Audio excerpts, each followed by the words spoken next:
श्यामचंदा का श्यामचा कोरी बड़ी सुंदर है दोनों की जोड़ी। श्यामचंदा के श्यामचा कोरी बड़ी सुंदर है दोनों का जोड़ी।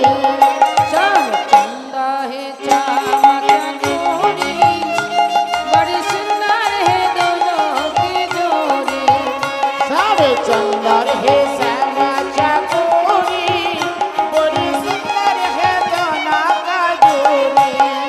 बड़ी सुंदर है दोनों की जोड़ी। श्याम सुंदर है दोनों का जोड़ी।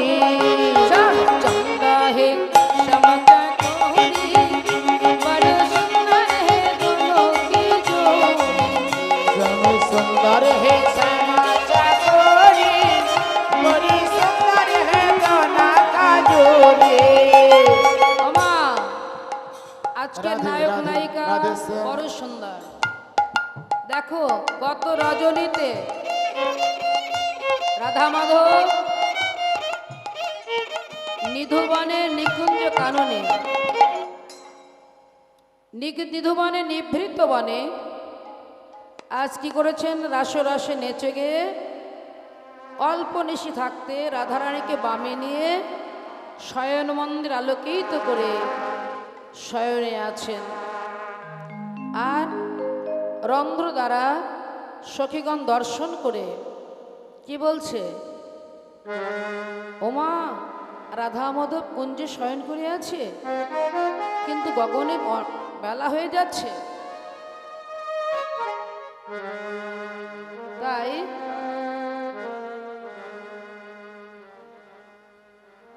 তাই রাধা মাধব তিনি কি করছেন, রাধে রাধে সখীরা রাধে। বলছে আরে কে বা যা গো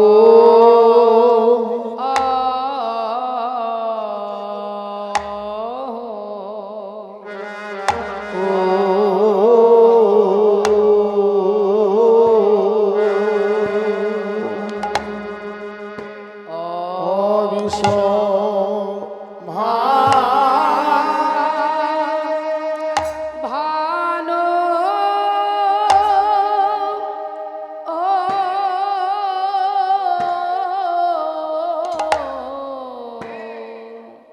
বৃষভানো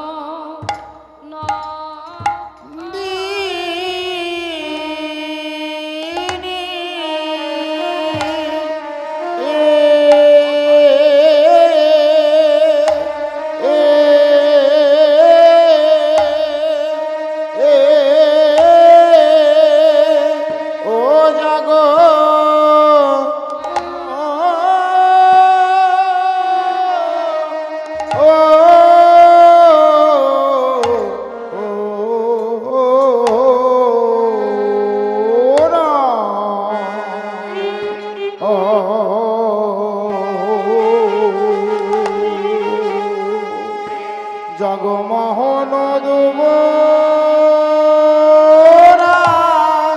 রাজে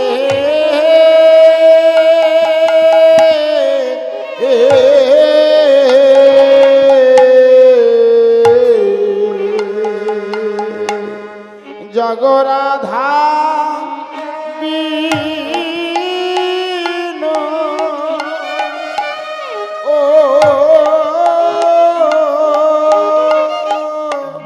ও বীণ দিনী হে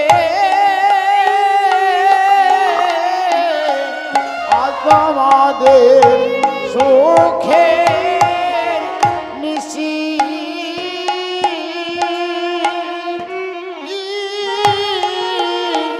সুখের নিশি ও হা ই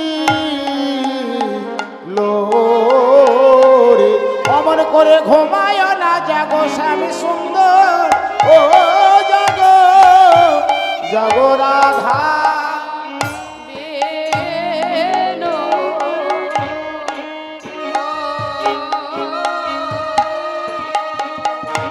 ও বেনো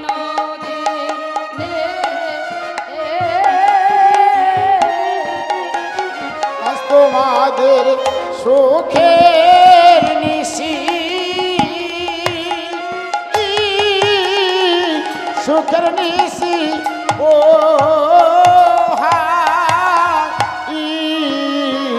লোরে অমন করে ঘুমায় না জাগো স্বামী সুন্দর ও জাগো জাগো রাধা বিন ও বিনোদিনী হে আজ তোমাদের সুখের নিশি সুখের নিশি রে অমন করে ঘুমায় না জাগো স্বামী সুন্দর ও জাগো জাগো রাধা বিন জাগো বৃষ ভানু নন্দিনী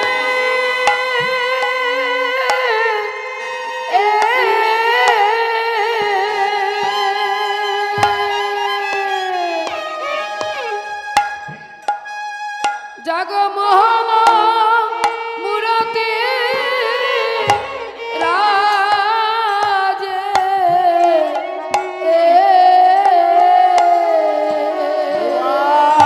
জাগো বিষ ভানু নন্দিনী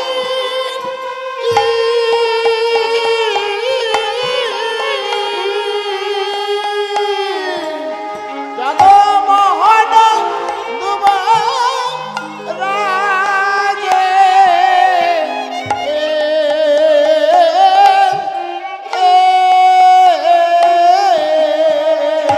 জাগো জাগো আমার নন্দ কিশোর জাগো জাগো আমার নন্দ কিশোর তোমাদের সুখের নিশি হয়ে গেল জাগো জাগো আমার নন্দ কিশোর সুখের নিশি হয়ে গেল আর তবে নিশি নাই গো সুখের নিশি হয়ে গেল সুখের নিশি হয়ে গেল জাগো জাগো আমার নন্দ কিশোর মোহন দুলতি রাজে মোহন ধুব রাজে নন্দ কিশোর জাগো জাগো বৃষভান নন্দিনী মোহন মূরতি রাজে জাগো বৃষভানু রাজনন্দিনী রাজার ঝি আজ তিনি কোথায় ঘুমিয়ে আছেন বনের মধ্যে সে রাজ পালঙ্কে ঘুমাননি কিন্তু আপন বধূর কোলে মাথা রেখে তার ভুজখানি বালিশ করে বনের মধ্যে নিধু বনে তিনি শয়ন করেছেন। সখীরা জানালা দিয়ে দর্শন করে বলছে জাগো বৃষভান নন্দিনী আর তো মেনে নিশি নাই এইবার জাগো।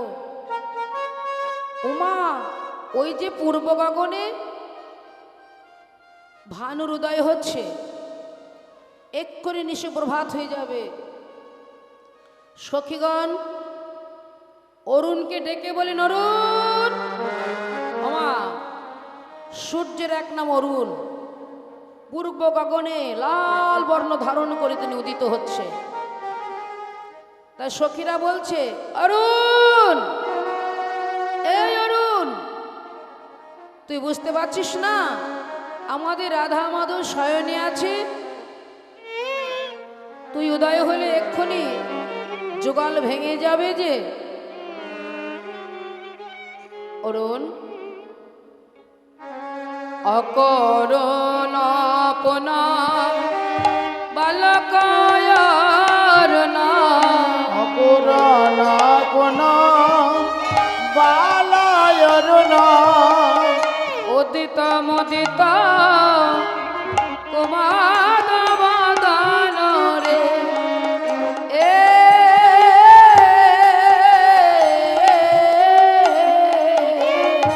শিবায় কোরণ কোন বালায়রুণ উদিত মুদিত কুমদ বদন রে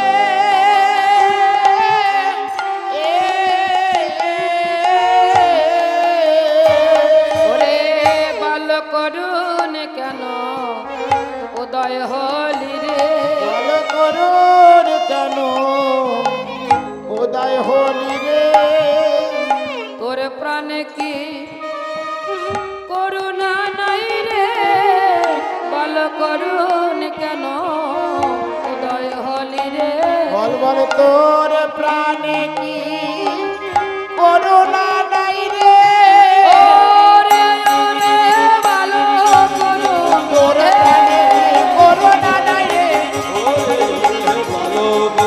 তোর প্রাণে কি করুণা নাই রে বল বল বল করুন কেন উদয় হলি রে জানো মা সখীরা গগনের সূর্যদেবকে বালকের সঙ্গে তুলনা করছেন কেন বলো তো বালকের যেমন ভালো মন্দ জ্ঞান নেই বালকের সুখ দুঃখ জ্ঞান নেই আজ অরুণের সেই অবস্থা আমা বালকের স্বভাব কি ধরুন একটি বালক তার বাবার সঙ্গে বাজারে যাবে তাছাড়া ছোট শিশুরা ওরা যদি বায়না ধরে যে বাজারে যাব যেই ছাড়বে তাই না যেটা বায়না ধরে তা বালকটি বলছে পিতা আমি তোমার সঙ্গে বাজারে যাব পিতা করলেন কি বালকটিকে কাঁধে করে বাজারে চলে গেলেন এখন বাজারে গিয়ে পুরো বাজারটা ঘুরে এমন একটি দোকানের কাছে এসে দাঁড়ালেন এবার বালকটি তার পিতাকে ডেকে বলছে পিতা পিতা পিতা গো কি হয়েছে খোকা পিতা আমি হাতি খাবো পিতা আমি ঘোড়া খাবো পিতা আমি বাঘ খাবো ভাল্লুক খাবো মঠ মন্দির সব খাবো এটি বলছে কেন বালক তো ভালো মন্দ বোঝে না ওদের জ্ঞান নেই তো আসলে কি অনেক দোকানে দেখা যায় এই ধামা বলুন আর ঝুড়ি বলুন দোকানদারেরা অনেক মিষ্টি বানায় দেখবেন হাতির মতো হাতির ছাঁচে ঢেলে দিয়েছে চিনির রস আর কি হাতির ছাঁচে ঢেলেছে হাতি হয়েছে চিনির রস তো তরল পদার্থ যার মধ্যে দিয়েছে সে আকার ধারণ করেছে নাকি ঘোড়ার ছাঁচে ঢেলেছে ঘোড়া হয়েছে মন্দির হয়েছে হয় কি না তোমরা চেনো তো না চেনো না তা দেখো বালক তো বোঝে না বালক তার পিতাকে ডেকে বলছে পিতা আমি হাতি খাবো আমি ঘোড়া খাবো আমি বাঘ খাবো ভাল্লুক খাবো মঠ খাবো মন্দির খাবো বালকের পিতা মনে মনে ভাবে আমার বালকের তো রসবোধ জ্ঞান নেই বালক ভালো মন্দ বোঝে না তাই বালকের সঙ্গে গগনের অরুণকে তুলনা করছে সখীরা অরুণ এই অরুণ তোর কি ভালো মন্দ জ্ঞান নেই রে তুই পূর্ব গগন উদয় হলি তুই কি জানিস না অরুণ তুই গগনে উদয় হলে নিশি প্রভাত হয়ে যাবে আর নিশি প্রভাত হলে আমাদের রাধা মাধবের যুগল ভেঙে যাবে রে অরুণ অরুণ রে যুগল ভাঙার কত জ্বালা তোর তো জানা নাই ওরে অরুণ যুগল যার ভেঙেছে সেই তো জানে যার ভেঙেছে সেই তো জানে যুগল যার ভেঙেছে সেই তো জানে যুগল যার ভেঙেছে সেই তো জানে জানে তাহা জানবে কেন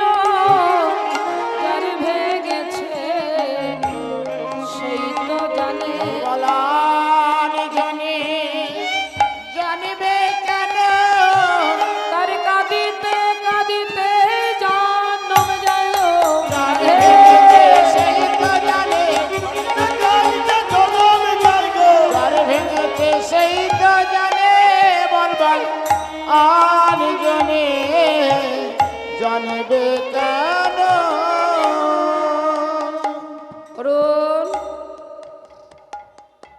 যুগল যার ভেঙেছে সেই জানে, তার কাঁদতে কাঁদতে জনম কেটে যায়। তাই অরুণ, তোর তো জানা নেই, তাই তুই পূর্ব গগন উদয় হলি। ওমা, সখের একটু দূরে তাকিয়ে দেখতে পাচ্ছে কি কুমুদিনীর বদনখানি মলিন হয়ে গেছে, আর কুমুদিনীর বক্ষে যে ভ্রমর বসেছিল সারা নিশি কুমুদিনীর প্রস্ফুটিত হয়েছিল, আর কুমুদিনীর বক্ষে সারা নিশি ভ্রমর বসে মধু আস্বাদন করছিল। যেই না ভানুর উদয় হয়েছে, ধীরে ধীরে কুমুদিনীর বদনখানি মুদিত হচ্ছে, আর কুমুদিনীর পাপড়িগুলো ওই ভ্রমরের অঙ্গে এসে লাগছে, আর ভ্রমর চমকে উঠছে। তাই বৈষ্ণব কবি বলেন কি, চমকে চম্বে চঞ্চরে চমকি চম্বি চঞ্চরি পদ, চমকি চম্বি চঞ্চরি পদ, বিনিক সাধন সাজে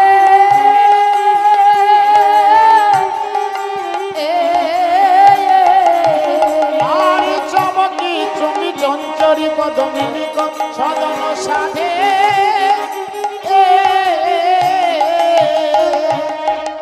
আমার চমকে চুম্বি চঞ্চুরি পদ মিনিক সদন সাজে। এবার দেখুন ভ্রমর কি করছে। সারা নিশি কুমুদিনী প্রস্ফুটিত হয়েছিল, নিশি প্রভাতকালে অরুণের ছটা লেগে কুমুদিনী ধীরে ধীরে মুদিত হচ্ছে। এবার ভ্রমরের অঙ্গে যে পাপড়িগুলো লাগছে, ভ্রমর চমকে উঠছে। চমকে উঠছে কেন? অর্থাৎ ভ্রমরকে সাড়া দিচ্ছে, ভ্রমর তুমি এখন দূরে চলে যাও, আমি এখন মোদিত হব, আমার মধ্যে থাকলে তোমার প্রাণহানি হতে পারে। আর ভ্রমর চিন্তা করছে যে কুমুদিনীর বদন সারা নিশি আপন পক্ষে বসিয়েছে, আপন পক্ষে বসে মধু পান করিয়েছে, এই বদনকে আমি কেমন করে ছেড়ে যাব। তাই ভ্রমর কি করলেন?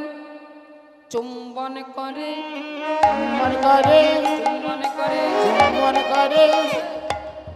করে চুম্বন করে চুম্বন করে চুম্বন করে চুম্বন করে চুম্বন করে চুমকে উঠে চুম্বন করে, উঠে চুম্বন করে চমকে উঠে চুম্বন করে, উঠে চুম্বন করে পারে না পারে না পারে না পারে না ছেড়ে যেতে পারে না, ছেড়ে যেতে পারে না। পারবে কেন পারবে কেন পারবে কেন পারবে কেন ছেড়ে যেতে পারবে কেন? ছেড়ে যেতে পারবে কেন? সারা নিশি কত সুখ দিয়েছে, ছেড়ে যেতে পারবে কেন? আর সারা নিশি কত সুখ দিয়েছে, সে যে ভালোবাসার বদলে সুখ দিয়েছে, যে হলো রসামিত। সারা নিশি সুখ দিয়েছে, ছেড়ে যেতে পারবে কেন? ছেড়ে যেতে পারবে কেন? আমার তাই চমকে চুম্বি চঞ্চুরি পদ মিনিক সদন সাজে, কি জানি সজনী রজনীথ কি জানি সজনী রজনীত, ভোগ ঘন ঘন ঘাসত ঘরে আর কি জানি সজনী রজনীত রে, খুব ঘন ঘন ঘোষিত ঘরে। আমার কি জানি সজনী রজনী তোর। এক সখী আর এক সখীকে বলছে, হ্যাঁ রে, এক্ষুনি রজনী এলো, এর মধ্যে সকাল হয়ে গেল। তবে আজকে রজনী কি এতই ছোট, নিশি যেমন এলো তেমনি গেল। দামিনীকে জয় করিয়ে নিশি যেমন এলো তেমনি গেল। কিন্তু বৈষ্ণব কবি বললেন, নিশি ছোটও নয় বড়ও নয়, যেমন ছিল তেমনি আছে, তেমনি থাকবে। একটি কথা কি জানো? সুখের নিশি এমনি যায় গো, সুখের নিশি এমনি যাই গো, সুখের নিশি এমনি যায় গো, সুখের নিশি এমনি যাই গো, ওগো দুঃখের নিশি পোহায় না গো,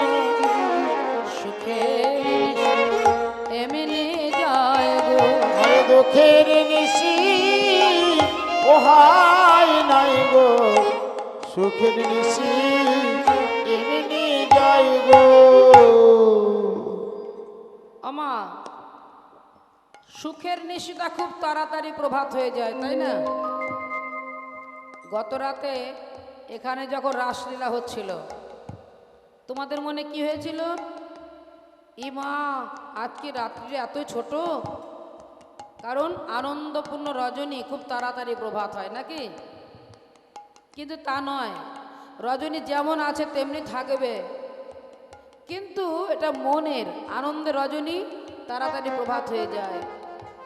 আর দুঃখপূর্ণ রজনী, দুঃখপূর্ণ রজনী কি শেষ হয়? শেষ হতে চায় না। যার বাড়িতে অনেক বড় বিপদ, কি কারো সন্তান যদি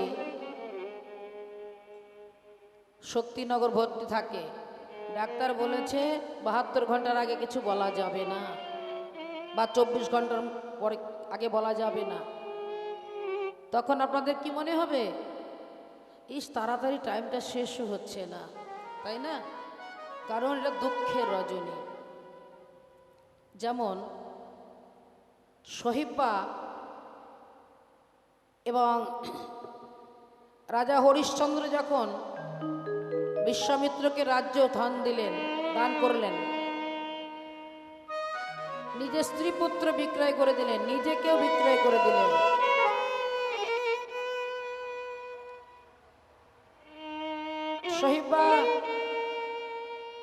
সহিব্বাকে এক ব্রাহ্মণ কিনে নিল, তিনি হলো দাসী, মায়ের সঙ্গে পুত্র রহিত থাকে। হরিশ্চন্দ্র তিনি সব দেহ দাহন করে শ্মশানে থাকে।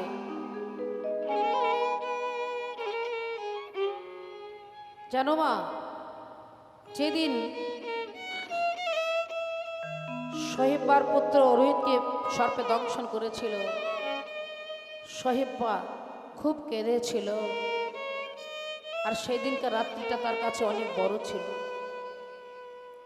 শুধু তাই নয়, অন্ধমণি তার পুত্র সিন্ধু,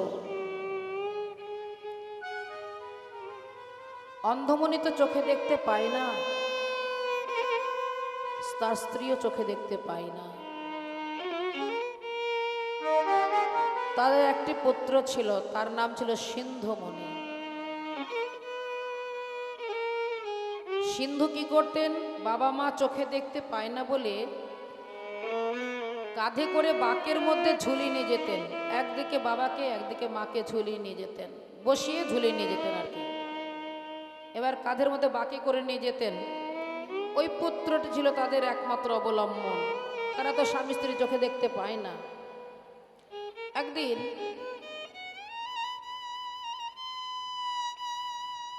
প্রখর রৌদ্র উঠেছে।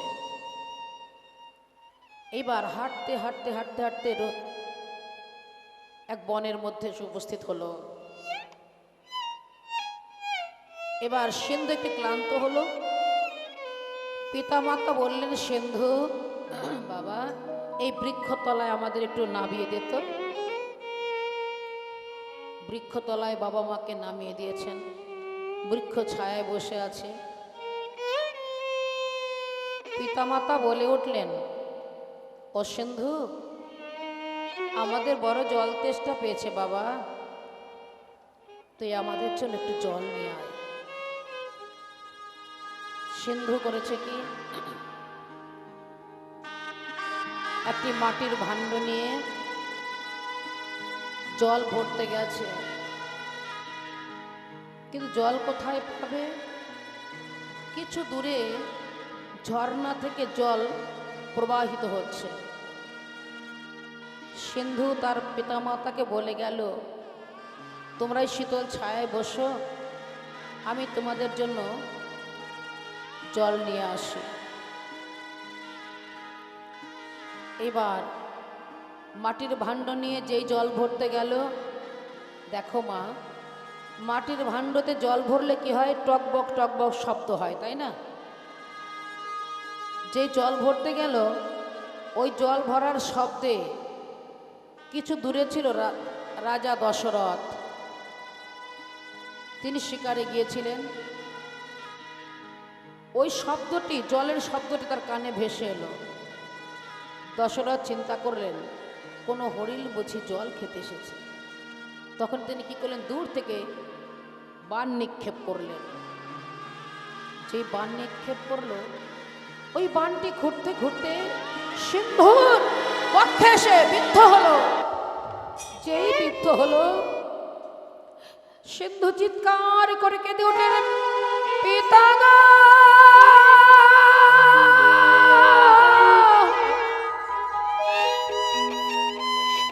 মাতা গো,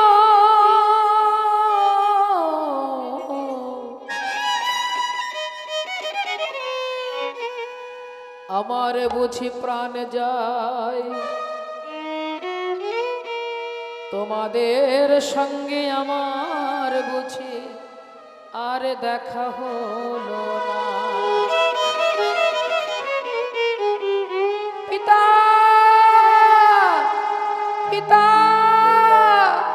মাতা, ও মাতা,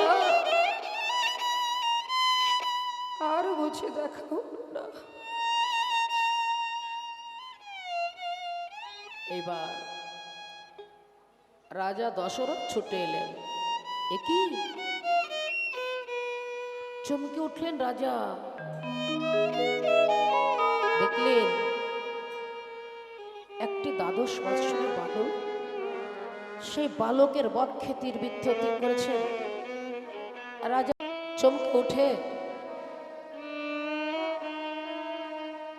তিনি বলেন, হায় বিধি, এ আমি কি করলাম, এ আমি কি করলাম বিধি, এ আমি কি করলাম। সঙ্গে সঙ্গে ছুটে ওই বালকের নিকটে এসে বালকটিকে কোলে করে রাজা জিজ্ঞাসা করছে, বালক, কি নাম তোমার, কোথায় বাড়ি? বালকটি কেঁদে বললেন, আপনি কে? আমি রাজা দশরথ। ওগো রাজা, আমার নাম সিন্ধু, আমার পিতা হচ্ছে অন্ধমণি। পিতা মাতাকে আমি বৃক্ষ ছায়ায় ওই বনে বসিয়ে রেখে এসেছি। তাদের বড় জল তেষ্টা পেয়েছে রাজা, তাদের সঙ্গে তোমার আর দেখা হলো না, আমার প্রাণ যায়। আপনার চরণে আমার একটি নিবেদন রাজা, আপনি আমার হয়ে আমার পিতা মাতাকে এই জল পান করিয়ে দেবেন। আমি ছাড়া তাদের আর অবলম্বনে কেহ নাই রাজা। আমার পিতা মাতা চোখে দেখতে পায় না।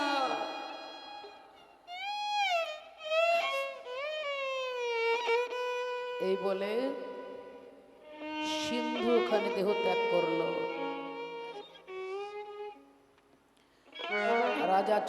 রাজা দশরথ চোখের জলে ভাসছে আর নিজেকে ধিক্কার দিচ্ছে, ও বিধি, এ আমি কি করলাম, হায় হায় বিধি, আমি কি করলাম। এই কথা বলতে রাজা সিন্ধুকে কোলে নিয়ে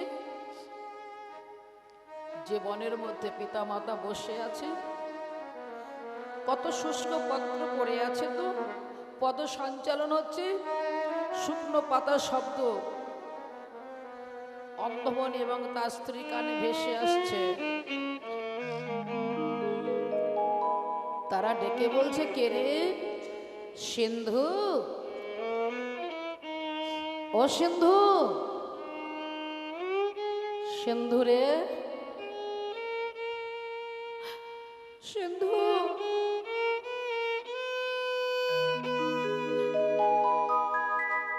এলি বাবা, তুই কি এলি?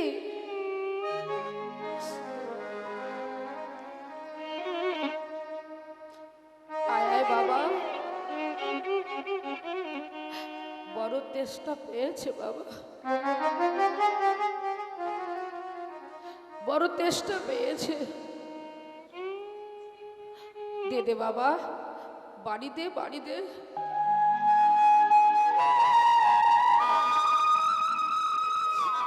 দে বাবা, তেষ্টায় বুক ফেটে যাচ্ছে, আমাদের দে।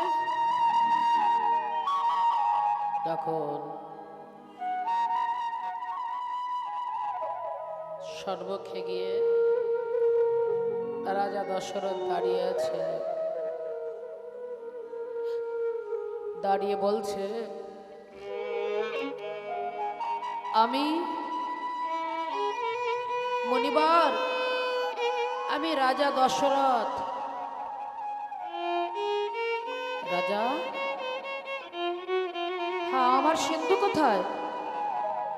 আমার সিন্ধু কোথায় বলো রাজা? কোথায় সে?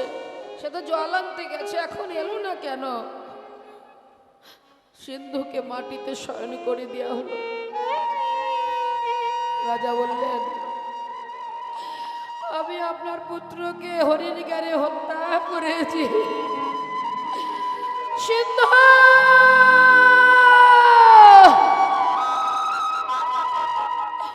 সিন্ধু রে! কোথায় গেলি বাবা? কোথায় রাজা? আমার সিন্ধু কোথায়? আমরা তো চোখে দেখতে পাই না।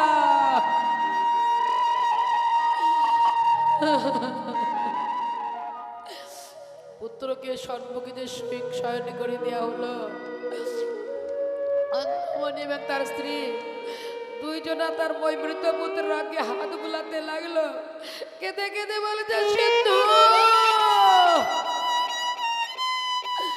একবার পিতা বলে না, পিতা বলে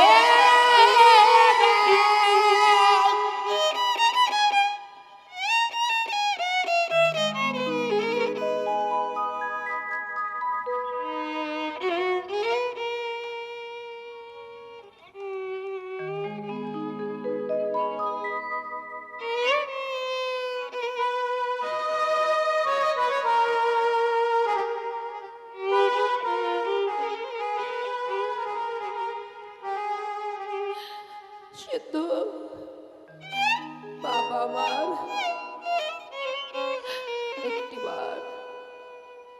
একটিবার পিতা বলে ডাক। তুই ছাড়া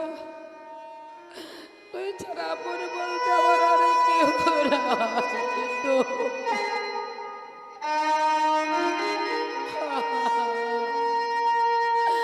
আমরা চোখে দেখতে পাই না বাবা, আমাদেরকে পথ দেখাবে বাবা। সিন্ধু, তুই ছাড়া আমাদের আপন বলে কেউ না।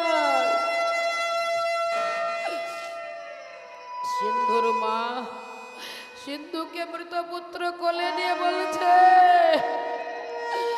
ওগো জগৎবাসী, পুত্র হারার কত যন্ত্রণা। এই জগতে যদি কেউ পুত্র হারায় সে জানে সন্তান হারার কত জ্বালা। বাপ সিন্ধু,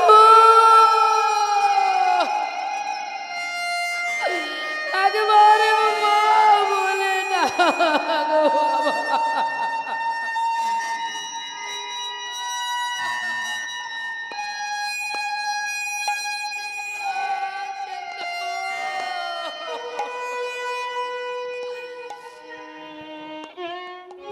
বাবা আমার, একটিবার মা বলে না।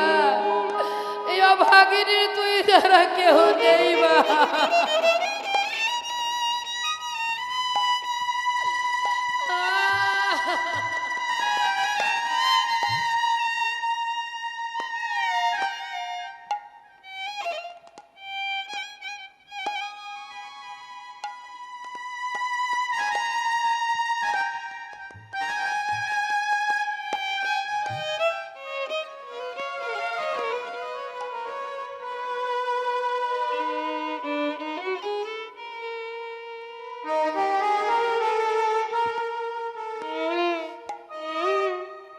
রাজা, পুত্রহারা জননী হা পুত্র বলে ধুলায় গড়াগড়ি দিয়ে কাঁদতে লাগলো। জানো মা, সন্তান হারার কত যন্ত্রণা, যার ধন হারায় সেই তো জানে গো। তার কাঁদিতে কাঁদিতে জনম কেটে যায়।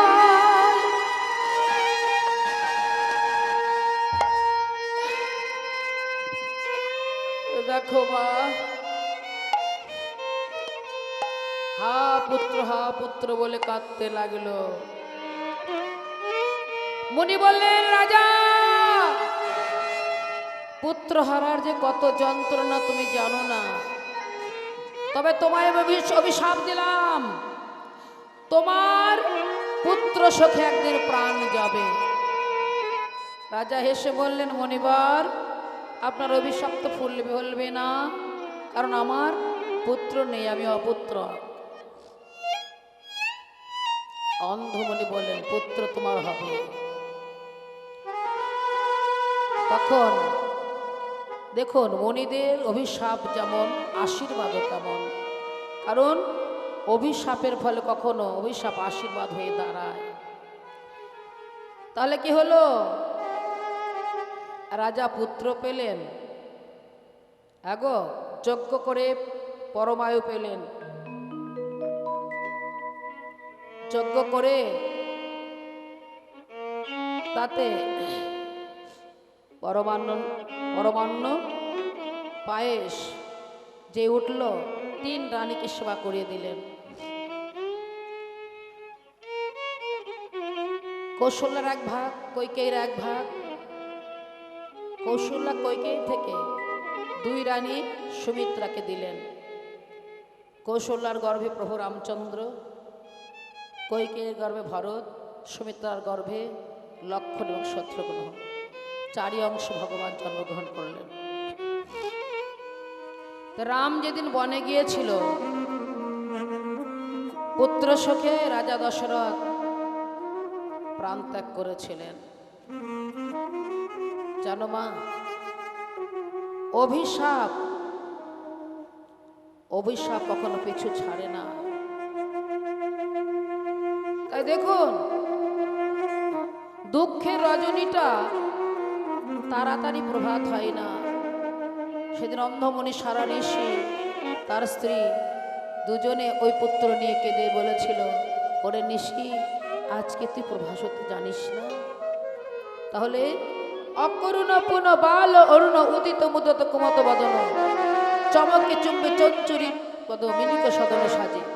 কি জানি সজনী রজনী তোর ঘুঘু ঘন ঘন ঘসত ঘোর, ও গো গত জামেনে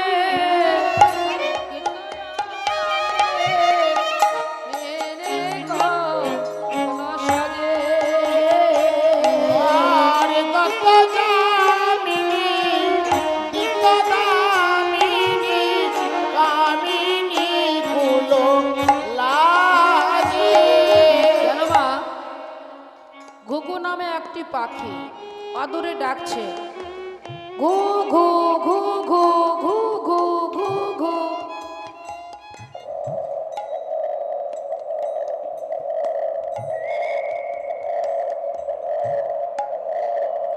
ঘু ঘু ঘু ঘু বলে ডেকে যাচ্ছে। চক্রবাক এবং চক্রবাকি, 2টি পাখি, এরা একজন নদীর ওপারে একজন নদীর এপারে থেকে নিশি যাপন করে।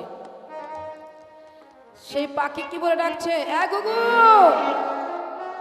গুগু, তুমি অমন করে ডেকো না, দেখতে পাচ্ছ না আমাদের রাধা মাধব শয়নে আছে? কুকুর ডেকেই যাচ্ছে, কর্ণপাত করছে না।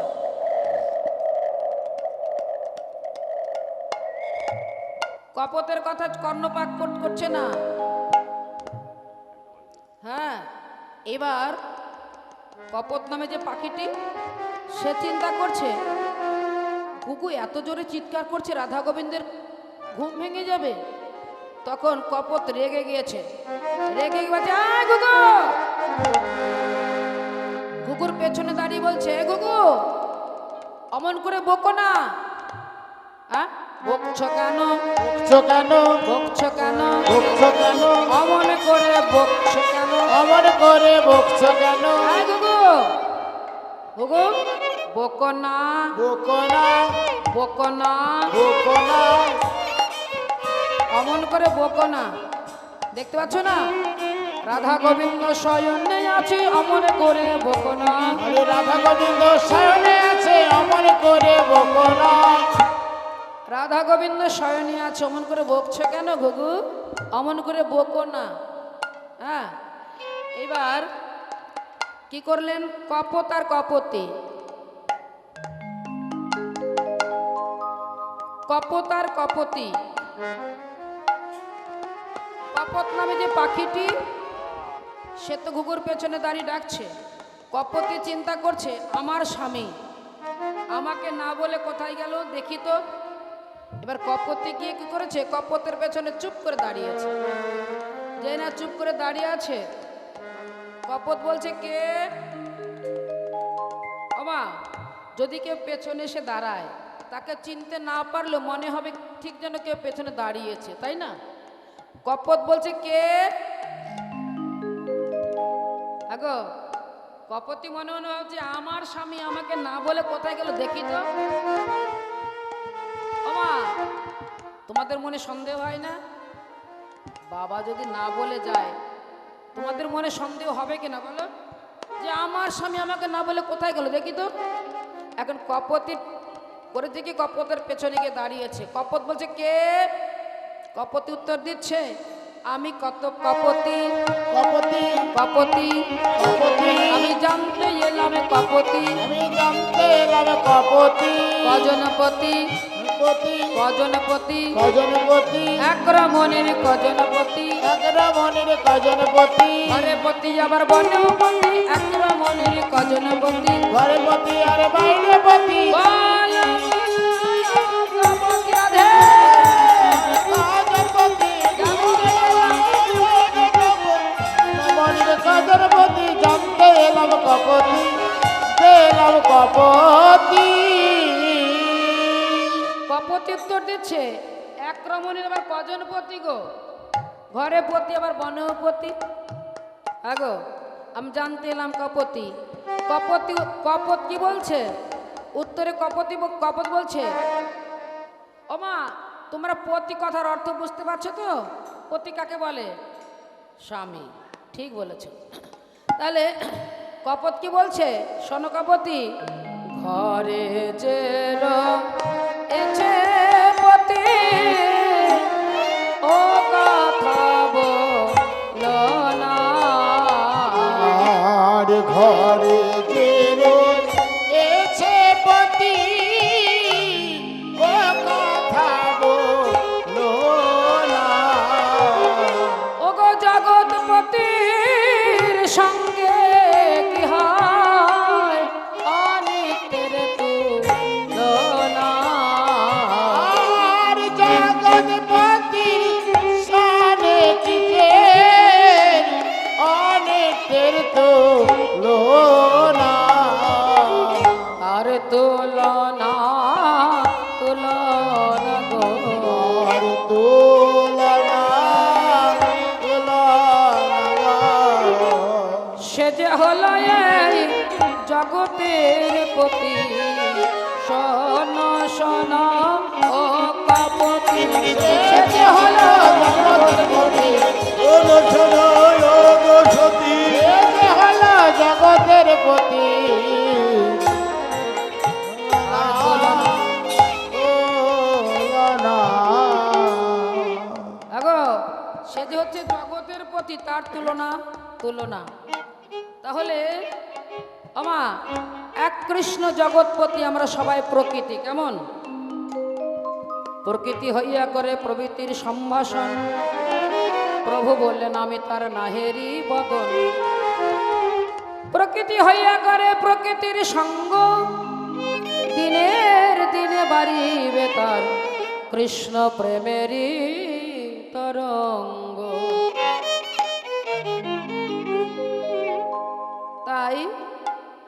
দেখুন, এবার এক কৃষ্ণ জগৎপতি, আমরা সবাই প্রকৃতি, তাই তো? কারণ পুরুষ তো একমাত্র অনাদি আদি গোবিন্দ, আর কেউ কি পুরুষ? আর কেউ পুরুষ নয়, কিন্তু আমরা সবাই সাজা পুরুষ। রাধে রাধে। তাই দেখুন, কি জানি সজনী রজনী থোর, ভুক ঘন ঘন ঘষত ঘোর, গত যামিনী জিত দামিনী কামিনী কুললাজে, ফোকারত হত সঙ্গ ভোগারত হত শোক কাকো, রত হত শোক হত আরে ভোগারত হত শোক কাকো। জাগবু অবহু সবহুল করে, সুখ সারিক নিধুবন ভরি আর শোক সারিক পিক কাকলি নিদুবন হরি কাজে।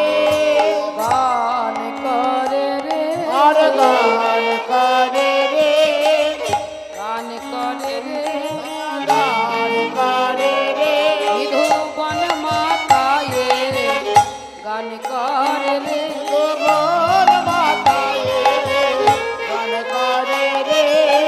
ওগো জয় রাধে গোবিন্দ বলে বন মাতায়ে, গান করে রে। আর জয় রাধে গোবিন্দ বলে, মনে মনে জয় রাধে গোবিন্দ বলে, ভোজ মাতায়ে গান করে রে। জয় রাধে গোবিন্দ বলে, মন মাতায় গান করে রে। আমা তাহলে বড় জকুলজ জল জনয়নী, বড় জকুলজ জল জনয়নী, আরে বল জকুল জলদ নয়নী, কোমল বিমল কমল বয়ানী রে, আহা কৃত লালিশ ভুজ মালিশ, আলিশ নাহি তাজ। আর পিত বালিশ ভুজ বালিশ আলিশ দেই কাজে। আমা বাচ্চাগুলোকে বসিয়ে দিন তো, আস্তে আস্তে। কীর্তনের আসরে এরকম ছোটাছুটি করলে গানের ভাব থাকে না। বাচ্চাগুলো সরিয়ে নিন না, ওই পেছনে গিয়ে বসুন, ভক্তদের সামনে দিন। এটা কি খেলার জায়গা? ঠিক আছে, ভক্ত ঠিক আছে, কিন্তু সামনে ছোটাছুটি করছে না। বসিয়ে রাখুন, বসিয়ে রাখুন, বসিয়ে রাখুন। তাই দেখুন, শ্রীমতী রাধারানী রাজনন্দিনী রাজার ঝি, তিনি আজ বনের মধ্যে ঘুমিয়ে আছেন। গোবিন্দের সঙ্গে বনে ঘুমিয়ে আছেন। তাই দেখুন কেমন করে ঘুমিয়ে আছেন, গোবিন্দের বাহুদণ্ড শিথান করে ঘুমিয়ে আছেন। গোবিন্দের বাহুদণ্ডটি মাথায় দিয়ে ঘুমিয়ে আছে। এইবার রন্ধ্র দ্বারা সখীরা দর্শন করে ললিতা বিশাখাকে জিজ্ঞাসা করলেন, বিশাখা, ও বিশাখা, বলতে পারিস যে আছে কুঞ্জে বালিশ দিসনি? কিরে বিশাখা, আজ কুঞ্জে বালিশ দিসনি? বালিশ তো দিয়েছিলাম, হ্যাঁ? বালিশ দিয়েছিলাম। বালিশ তো দেখতে পাচ্ছি না। বৈষ্ণবে কবি বললেন, বালিশ সরে গিয়েছে, সরে গিয়েছে, সরে গিয়েছে, আপন ইচ্ছায় সরে গিয়েছে, বালিশ আপন ইচ্ছায় সরে গিয়েছে, সুখ দিতে পারবে না বলে আপন ইচ্ছায় সরে গিয়েছে। সুখ দিতে পারবে না বলে অবসম্ভুজ বালিশের মতন সুখ দিতে পারবে না বলে, ও শম্ভুজ বালিশের মতো, সুখ দিতে পারবে না বলে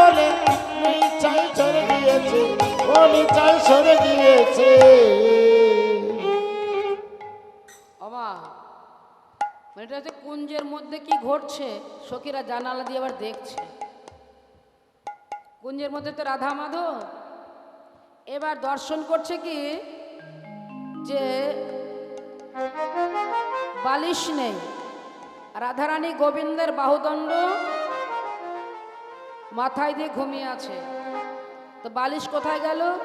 সখীরা বলছে বালিশ তো দিয়েছিলাম, কুঞ্জ রচনা করার সময় বালিশ দিয়েছি। আসলে বালিশ মনে মনে ভাবলো কি, আমি শুষ্ক তুলার দ্বারা তৈরি, আমাতে কোনো সুখ নেই। কারণ রাধারানী গোবিন্দের বাহুদণ্ড মাথায় দিয়ে দিয়ে যে সুখ পাবে এই তুলোর বালিশে সে সুখ তার হবে না। আচ্ছা মায়েরা বলো তো, তুলোর বালিশে বেশি সুখ নাকি বাহুদণ্ডে বেশি সুখ? বলো। কীর্তন শুনতে সে মিথ্যে বললো না, কিন্তু বাহুদণ্ডের সুখ বেশি, তাই তো? তাই এবার হলো কি, বালিশ তো সরে গিয়েছে, কিন্তু এইদিকে রাধারানীর কি যেন গলিত ললিত বসন সাজে, ললিত ললিত বসন সাজে, গলিত ললিত বসন সাজে, গলিত ললিত বসন সাজে, মনে সুখ ফেনি বনে বিরাজ, আরে গলিত ললিত বসন সাজে, মণিযুক্ত বেনি ফণি বিরাজে।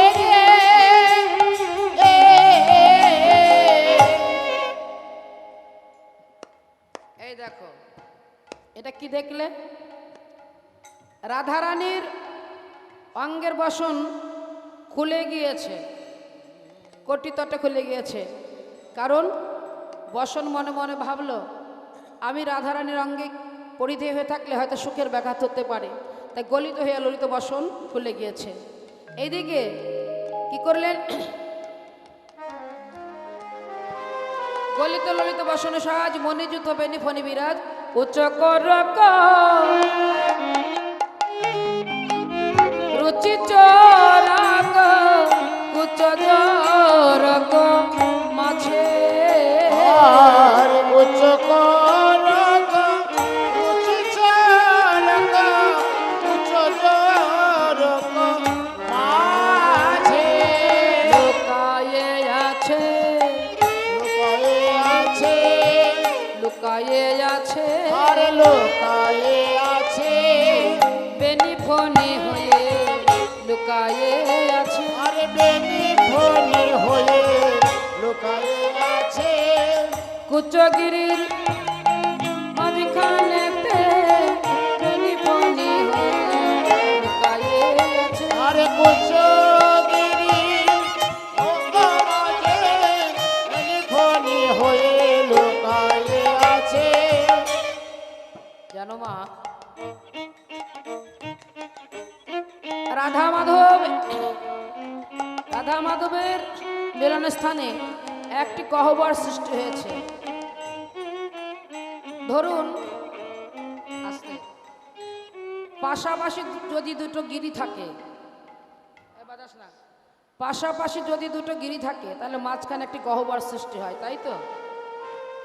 তা রাধারানীর মস্তকের বেনি, সে চিন্তা করলো রাধারানীর এই গহ্বর পূর্ণ করবে বলে বেনি ফণি হয়ে, অর্থাৎ রাধারানীর মস্তকের বেনি ফণি কথার অর্থ হচ্ছে সাপ, সর্প, সর্পের মতো লম্বা বেনুনি তো। তা রাধারানী বেনি ফণি হয়ে কুচগিরির মাঝখানে লুকিয়ে আছে। কেন?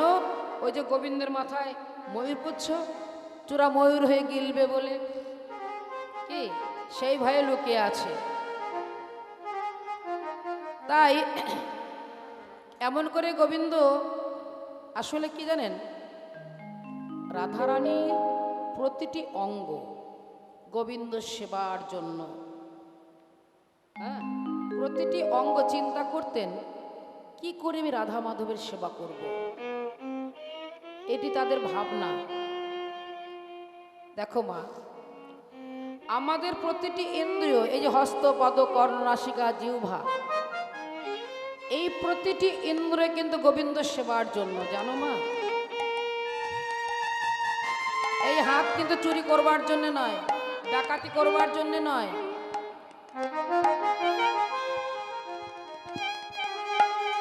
কি গো এই হাত দিয়ে গোবিন্দের চরণে ফুল জল অর্পণ করুন, ভগবানের সেবা করুন। কারণ দেহের প্রতিটি ইন্দ্রিয় গোবিন্দ সেবার জন্য, শুধু হাত বলছি না, হস্ত পদ কর্ণ নাসিকা জিহ্বা, অর্থাৎ মানব জনমটাই গোবিন্দ ভজনের উপযুক্ত জনম। একটি কুকুরের মধ্যে প্রাণ আছে, নেই বলুন?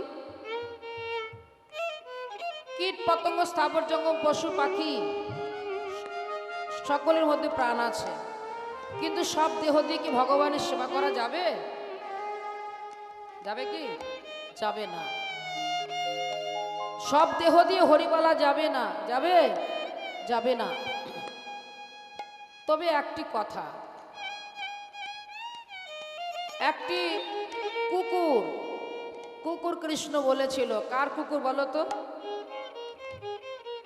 কার কুকুর? শিবানন্দের কুকুর। কারণ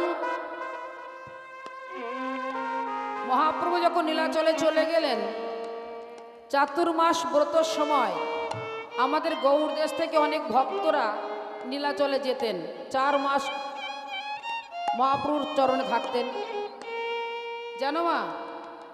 তাহলে এইদিকে মহাপ্রভু নীলাচলে এক ভক্তের বারান্দায় বসে ভক্তদের সঙ্গে আছেন, আর কুকুরটি গিয়ে যে বাড়িতে প্রবেশ করে ভক্তরা তাড়িয়ে দিচ্ছে, আর কুকুরটা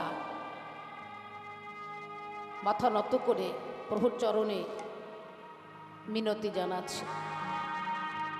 এইবার হলো কি, মহাপ্রভু বলেন, এই ওই কুকুরটাকে কেউ তাড়িয়ে দিও না, ওই কুকুরটি আমার বড় চেনা কুকুর, ওকে ভেতরে আসতে দাও। যে ভেতরে এলো, এসে কুকুরটি মহাপ্রভুর চরণে লুটিয়ে দণ্ডবাদ করতে লাগলো, মাথা নত করলো। মহাপ্রভু বললেন, কুকুর, এ আমার সে গৌড় থেকে এসেছে কুকুর। মহাপ্রভু তখন নীলাচলে, গৌড় থেকে কুকুর হাঁটতে হাঁটতে নীলাচলে এসেছে, এ কুকুর আমার বড় চেনা কুকুর, এ শিবানন্দের কুকুর। কুকুর, এসেছিস নবদ্বীপ থেকে? বেশ বেশ, যাও জগন্নাথ দেবের মহাপ্রসাদ নিয়ে এসো। জানো মা, শুকনো নারকেল দিয়ে জগন্নাথের একরকম প্রসাদ তৈরি করা হয়। সে শুকনো প্রসাদ মহাপ্রভু বারান্দায় বসে কুকুরটিকে এরকম উঁচু করে ছুঁড়ে ছুঁড়ে দিচ্ছে, আর কুকুরটি লাফ দিয়ে প্রসাদ পাচ্ছে। মহাপ্রভু বললেন, আস্তে। মহাপ্রভু বললেন, কুকুর, প্রসাদ তো পেলি, এবার কৃষ্ণ বলতো দেখি। কুকুরটি আমার প্রসাদ পেয়ে দুটি নয়ন জলে বুক ভাসিয়ে কৃষ্ণ কৃষ্ণ বলিতে লাগলো, বলিতে লাগিল। কুকুর হয়ে কৃষ্ণ বলে, আরে কুকুর হয়ে কৃষ্ণ বলে, কুকুর হয়ে কৃষ্ণ বলে, আরে কুকুর হয়ে কৃষ্ণ বলে। ও তার বুক ভেসে যায় দুটি নয়নের জলে, কুকুর হয়ে কৃষ্ণ বলে। তার বুক ভেসে যায় দুই নয়ন জলে, কুকুর হয়ে কৃষ্ণ বলে। বাবা, দেখো ভগবানের প্রতি ভক্তের কেমন অনুরাগ। আসলে কি, একমাত্র মহাপ্রভুই পারে যে সব পশুদের মুখে কৃষ্ণ নাম বলাতে। কারণ মহাপ্রভু যখন ঝাড়িখণ্ডের পথ দিয়ে যাচ্ছিল বনের মধ্যে দিয়ে, মহাপ্রভুকে দর্শন করে বাঘ তার মনের হিংসা ভুলে গেল। বাঘ, সিংহ, হাতি, ঘোড়া, ভাল্লুক, সর্প, ময়ূর, ময়ূরী, হরিণ, এরা কারো প্রতি কেউ হিংসা করল না। মহাপ্রভুকে দর্শন করা মাত্র তাদের হিংসা ভুল হয়ে গেল। তারা বনের মধ্যে মহাপ্রভু বললেন, ওরে পশুগণ, তোরা আমার সঙ্গে একটিবার কৃষ্ণ বল, একটিবার কৃষ্ণ বল। পশু পাখিগণ কৃষ্ণ কৃষ্ণ কৃষ্ণ বলিতে লাগল। কৃষ্ণ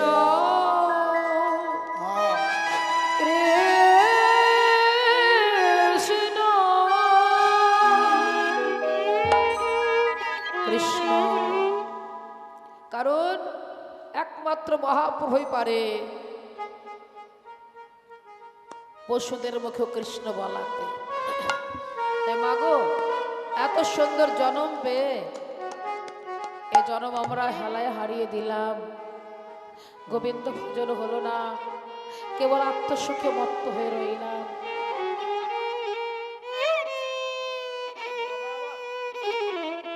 কিন্তু ভগবানের যারা ভক্ত, যারা ভগবানকে ভালোবাসে, তারা আত্মসুখ চায় না। ভক্ত রহিদাস কৃষ্ণ বলে কাঁদতেন, চর্ম ছেদন করতেন, নয়ন বাড়িতে গোবিন্দ খুশি হয়ে যেত। জানো, ভক্ত প্রহ্লাদ কৃষ্ণ বলতেন বলে হিরণ্যকশিপু তাকে হাত পা বেঁধে আগুনে নিক্ষেপ করলো। বিষধর সর্পের কাছে ছেড়ে দিল। সর্প কৃষ্ণ নাম শুনে হিংসা ভুলে গেল। পাগলা হাতির পায়ের নিচে ফেলে দিল, হাতিও কৃষ্ণ বলে নাচতে লাগলো। কৃষ্ণ নামের এত দাহিকা শক্তি।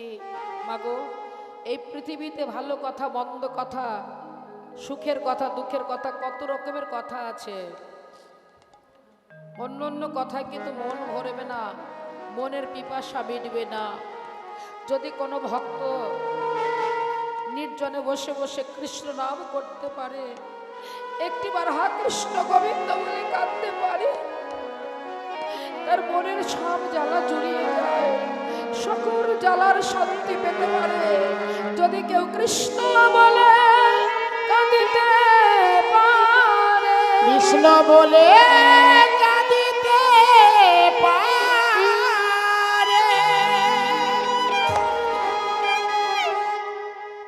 তাই মাগো,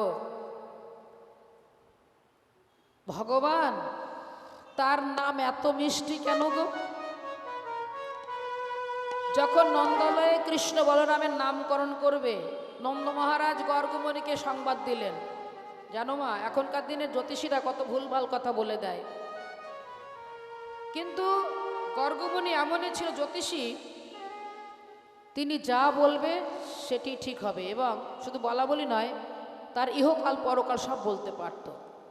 তা কৃষ্ণ বলরামের নামকরণ করবার জন্যে গর্গমণিকে সংবাদ দেওয়া হলো। নন্দ মহারাজ বললেন, মুনিবার, আমার এই ছোট শিশু দুটোর নামকরণ করুন।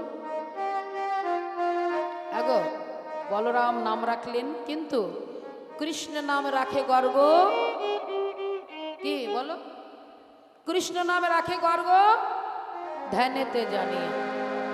অর্থাৎ এই নামটি কারো মন গড়া নাম নয়। আমাদের বালকদের নাম কত কিছু রাখি, এটা মন গড়া, কিন্তু ভগবানের নাম অনেক আছে, অনন্ত নাম। তার মধ্যে ওই যে কৃষ্ণ, কৃষ্ণ, আগো কৃষ্ণ বলতে ভক্তের মনকে আকর্ষণ করে। এই নামটি এমন, এই নামে এমন জাদু আছে, এমন মধু আছে। গর্গমণি এই নামটি ধ্যান করে জানতে পেরেছিলেন এই বালকটির নাম কৃষ্ণ রাখা উচিত, এর নাম কৃষ্ণ। তাই তো মাগো, মধুর মধুর কৃষ্ণ কথা, আর মধুর মধুর কৃষ্ণ কথা, কথা শুনিলে জুড়ায় প্রাণের ব্যথা। এই যে মধুর মধুর কৃষ্ণ কথা, শুনলে জোড়ায় মনের ব্যথা, মধুর মধুর কৃষ্ণ কথা।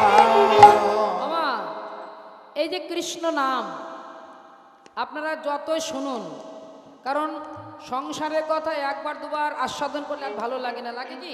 সত্যিটা বলুন, লাগে? বারবার সংসারের কথা বললে কেই বা শুনবে, আর নিজেরও বলতে ভালো লাগবে না।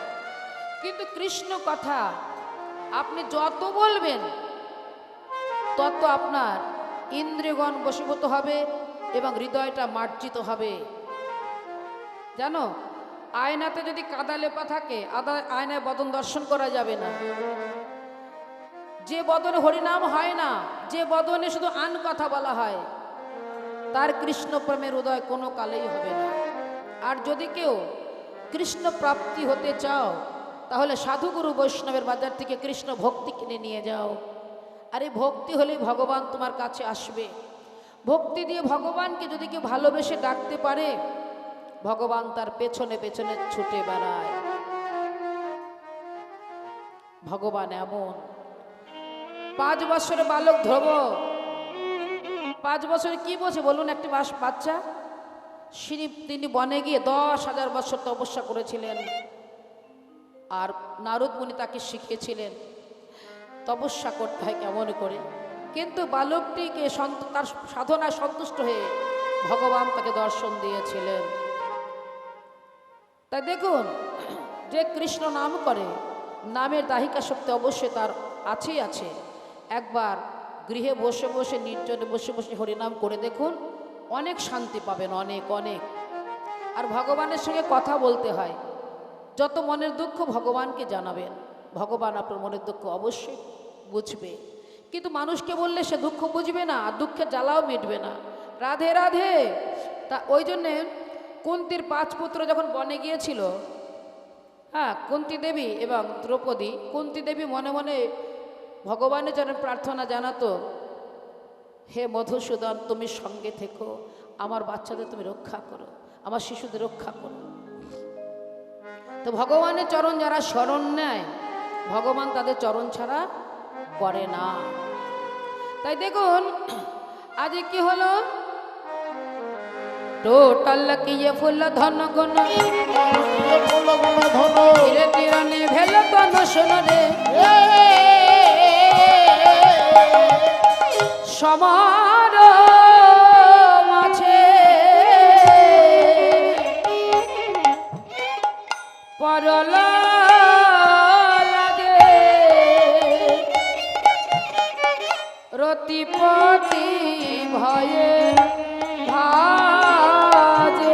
আর সমনল মাঝে বনল লাজে, রতিপতি ভয়ে ভাজে। জানো মা, মদনের ফুলধনু টুটে গিয়েছে। মদনের ছিল 5টি বাণ, মদন, মাদন, শোষণ, স্তম্ভন, মোহন। 2টি বাণ বৃন্দাবনে নিয়ে এলেন। কি? তাহলে 1টি বাণ নিক্ষেপ করলেন কাকে? ব্রহ্মাকে।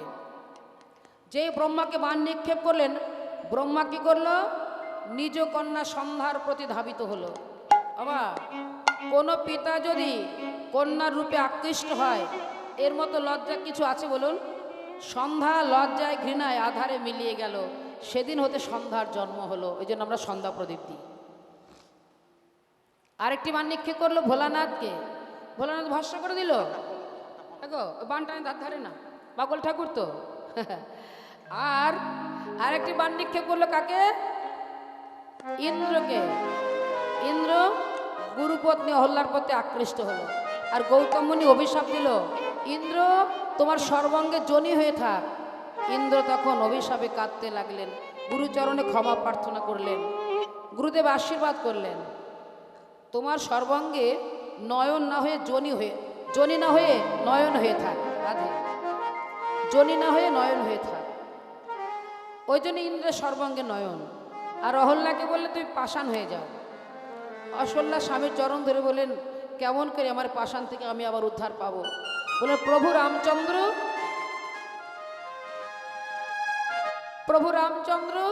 রঘুবীর তার চরণ ধুলি যেদিন ওই শিলার উপর পড়বে, সেই দিন তুই পাষাণ থেকে মানবী হবে।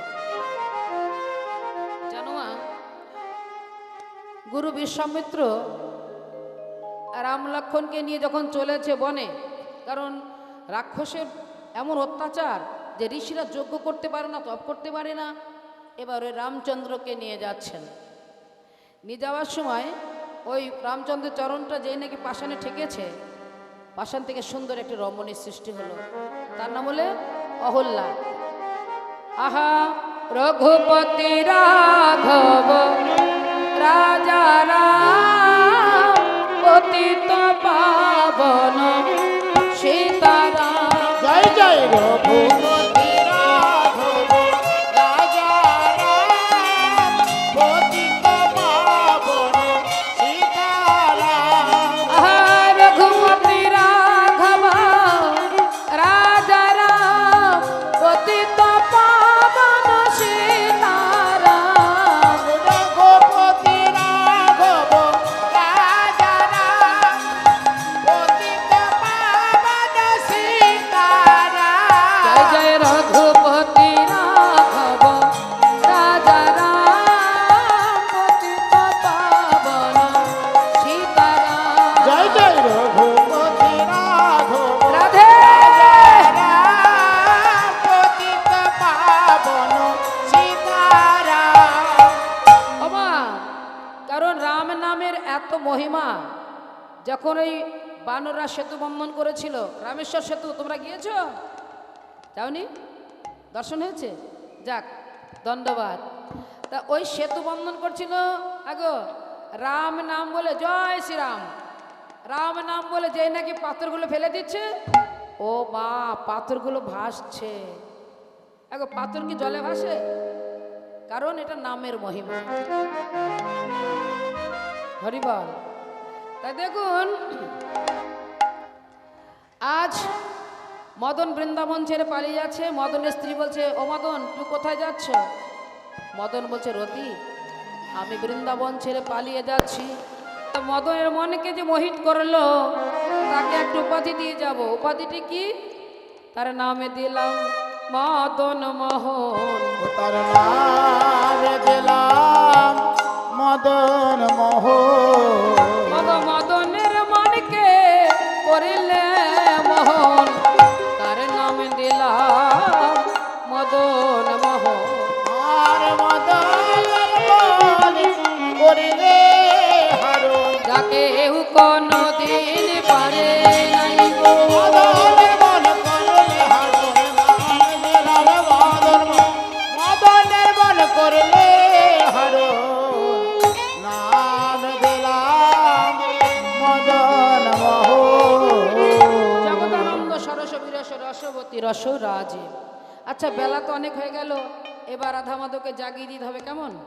এবার হলো কি শোনো, সখীরা কুঞ্জের দ্বারে বসে বসে বলছে, রাধে এবার তোমাকে জাগো, তোমাকে জাগতে হবে, অনেক বেলা হয়ে গেল যে।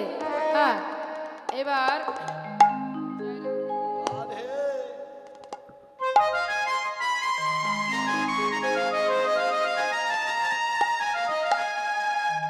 এবার বৃক্ষডালে সুখ এবং শাড়ি দুটি পাখি বসেছিল। সুখ বলছে, ও শাড়ি, শাড়ি বলছে, সুখ তুমি রাধা মাধবকে জাগিয়ে দাও, অনেক বেলা হলো তো, জাগিয়ে দাও। এবার সুখ বললেন, শাড়ি হে, আমি তাই কি পারি রাই জাগাতে পারবো না হে। শাড়ি বলে, সুখ তুমি জাগাও, পারবো না। পাতাল বন্ধ। ও সুখ তুমি জাগাও,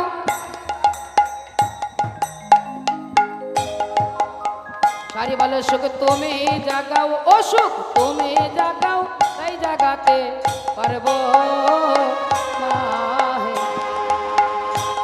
শোনো শোনো, আমি জাগাতে পারবো না হে। গাতে পারবো না হে শনি রাইলা। গাতে পারবো না হে আমি রাইলা। গাতে পারবো না হে আমি রাইলা।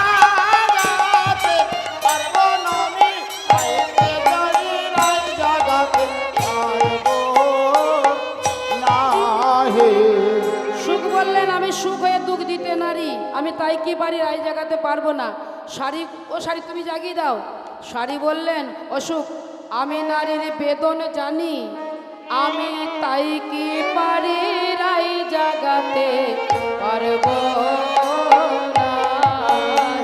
আমি নারীর বেদন জানি, আমি তাই কি পারি রায় জাগাতে পারবো না। তাহলে বলে শুধু তুমি জাগাও, অসুখ তুমি জাগাও রায় জাগাতে পারবো না। তাহলে বলে শুধু তুমি জাগাও, আমি রায় জাগাতে পারবো না। হে আমি রায় জাগাতে পারবো না হে আমি রায় জাগাতে পারবো না। হে আমি রাই জাগাতে পারবো না হে আমি জাগাতে পারবো না। তাই কি পারি রায় জাগাতে পারবো না। আচ্ছা, এবার শাড়ি বলছে সুখ তোমাকে জাগাতে হবে। এবার কি করলেন, শাড়ির বাছনে সুখ করে চারু ধরে। আর শরীর বাচনে সুখ করে চরধনি।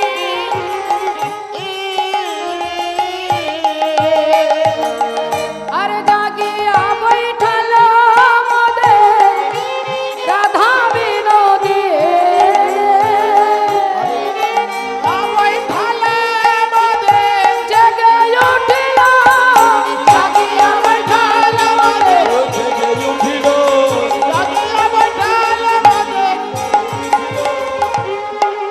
আহা, জাগিয়া বৈঠল মদে রাধা বিনোদিনী।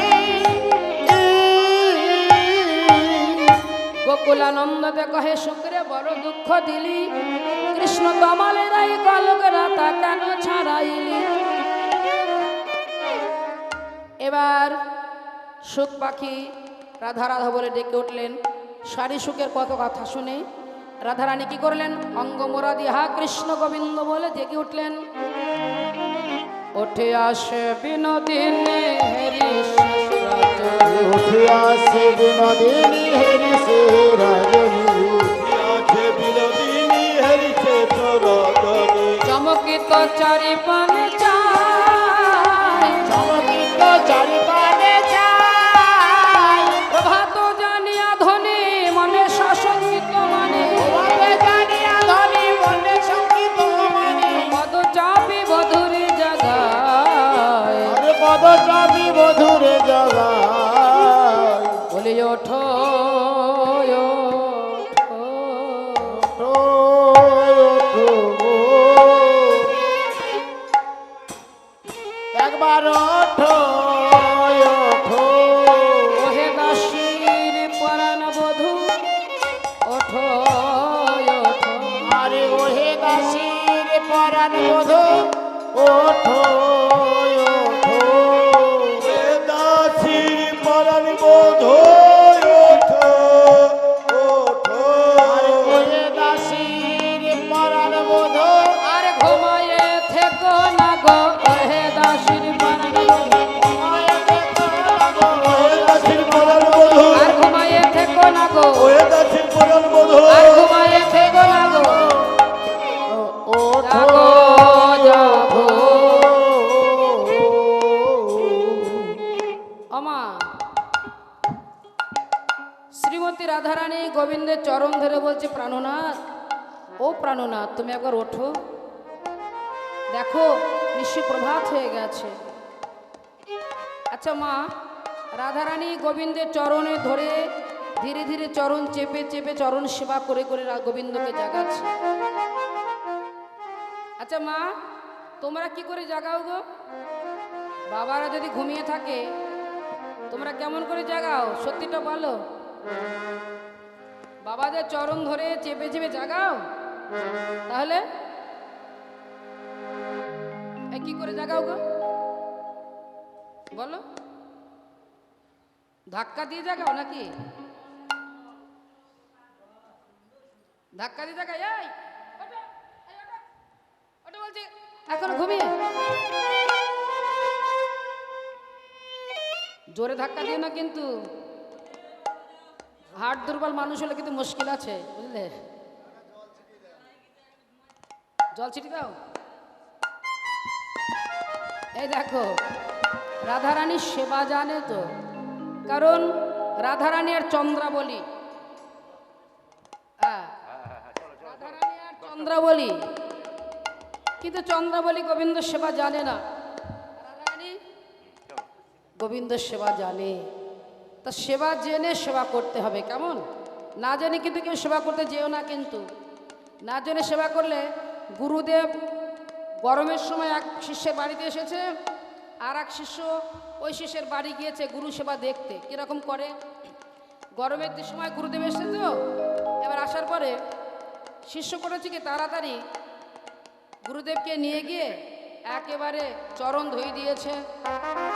হ্যাঁ, এবার সুবাসিত বাড়ি গুরুকে সেবা দিয়েছে। হ্যাঁ, এবার শীতল পাটির উপর বসতে দিয়েছে। তারপর এবার কি করছে, তখনকার দিনে তো এসব ছিল না, এসি বেশি ছিল না, তাল পাতার পাখা দিয়ে বাতাস করছে গুরুদেবকে। এবার সেই যে শিষ্য গুরু সেবা দেখতে গিয়েছে, তার বাড়িতে গুরুদেব এসেছে শীতের সময়, শীতকালে, বুঝলে? এখনও তো গুরু সেবা জানে না। ও করেছে কি, গুরু সেবা করতে গিয়ে যে গুরুদেবকে যেভাবে যেভাবে করেছে গরমকালে ওই শিষ্য, ও ঠিক গুরুদেবকে বাড়িতে পেয়ে শীতের সময়, বুঝতে পারছেন?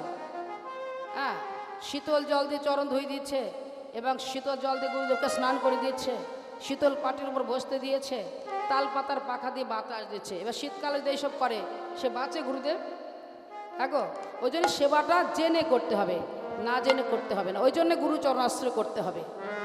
আশ্রয় লইয়া ভজে তারে কৃষ্ণ নাহিতে যার সব মরে কারণ, গুরু ছাড়া গোবিন্দ ভজন হয় না। আচ্ছা, এবার দেখো রাধারানী জেগে ওঠে, বলছে বধূ আর ঘুমিয়ে থেকো না, এবার তুমি জাগো।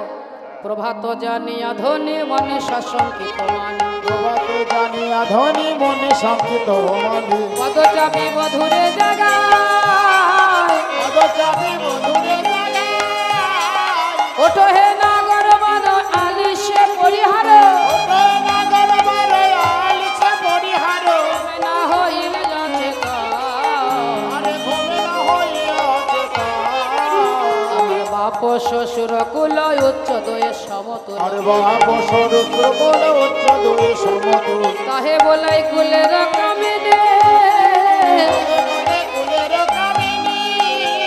হেন মনে করি ভয় পাছে কুলে কালি রয়, হেন মনে করি ভয় পাছে কুলে কালি রয়। লোকে পাছে বলে কলঙ্কিনী, আরে লোকে পাছে বলে কলঙ্কিনী।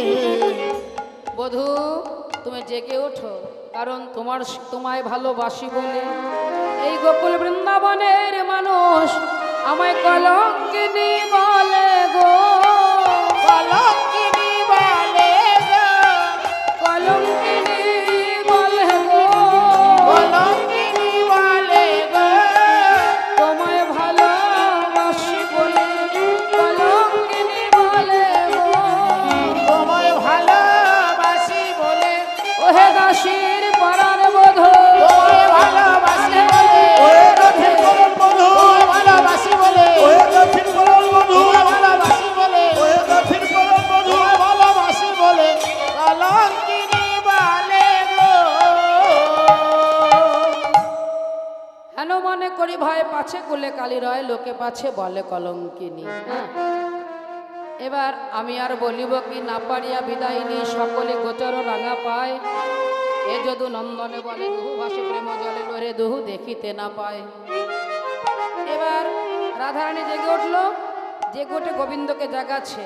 ওঠা হে নাগর বর আলিশে পরিহার, ওঠো এ নাগর বার আলিশ পরিহার, ঘুমে না হইলে আছে দান। ঘুমে না হইয়াছে কাল। বধূ আর ঘুমিয়ে থেকো না, এবার ওঠো ওঠো। হ্যাঁ, এবার রাধারানী কথা শুনে গোবিন্দ আমার জেগে উঠলেন। অগয় উঠিল না গর বর নীরের আলিশে।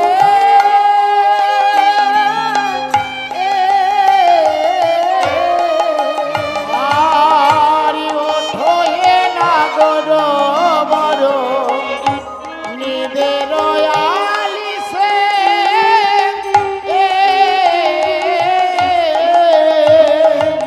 আর দুটি আখি ঢুলো ঢুলো হিলানো বালিশে।